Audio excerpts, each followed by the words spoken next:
अमेरिकी भाषा तब तक बहती रहती है जब तक आपके माथे में पसीना बहता रहता है। इसलिए पसीने को रोकिए मत, बहने दीजिए। यानी कि जब तक आप कड़ी मेहनत करते हैं तब तक आपका पसीना बहता रहता है।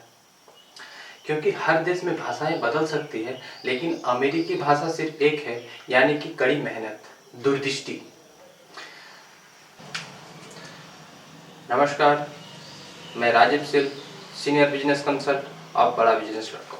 किसी किताब में मैं पढ़ा था, यदि किसी व्यक्ति में आत्मविश्वास नहीं है तो वह उस नाव की तरह है जो पतवार न होने की वजह से लहरों की थपेड़ों में आकर अपने मनचाहे स्थान तक नहीं पहुंच पाता है। इसीलिए हर व्यक्ति के पास पतवार के समान आत्मविश्वास होना चाहिए ताकि वह अपने लक्ष्य तक पहुंच सके।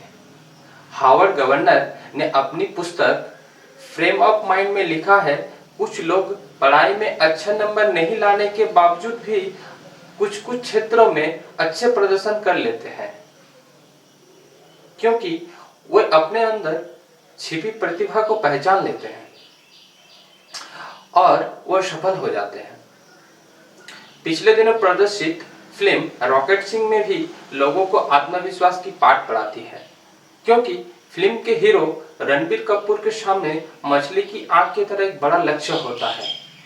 फिर वह आत्मविश्वास के बल पर अपनी मंजिल को हासिल करता है। जैसे कि महाभारत में गुरु द्रोणाचार्य ने जब अपने शिष्यों से एक वृक्ष में पत्तियों में छिपा हुआ था और सबको एक एक बार लक्ष्य साधने को कहा गया। पहले बड़े भ्राता होने के नाते युधिष्ठिर को लक्ष्य साधने को कहा गया और पूछा गया कि क्या दिखाई दे रहा है।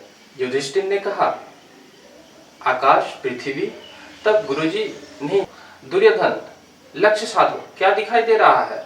पत्तियों में छिपा पक्षी दिखाई दे रहा है गुरुदेव। ठीक है। फिर अश्वत्थामा को लक्ष्य साधने को कहा गया, क्या दिखाई दे रहा है। आपका चरण। और क्या दिखाई दे रहा है, पक्षी। ठीक है। अंत में अर्जुन को लक्ष्य साधने को कहा गया, क्या दिखाई दे रहा है, अर्जुन। अंत में अर्जुन को लक्ष्य साधने को कहा गया, अर्जुन जो है क्या, गुरुदेव क्या दिखाई दे रहा है, मुझे तो पक्षी का सिर दिखाई दे रहा है। और क्या दिखाई दे रहा है, अब सिर्फ पक्षी का एक आंख दिखाई दे रहा है। तब गुरुदेव ने कहा, ठीक है, एक धनुधर को उसका लक्ष्य से अतिरिक्त और कुछ दिखाई नहीं देना चाहिए। इसीलिए अपने लक्ष्य को पाने के लिए जिद होना अति आवश्यक है।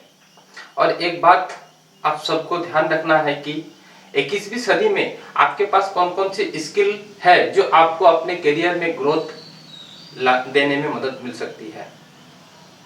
इस तरह का कोई भी जानकारी के लिए आप हमारे बोर्डलाइन नंबर पर संपर्क कर सकते हैं।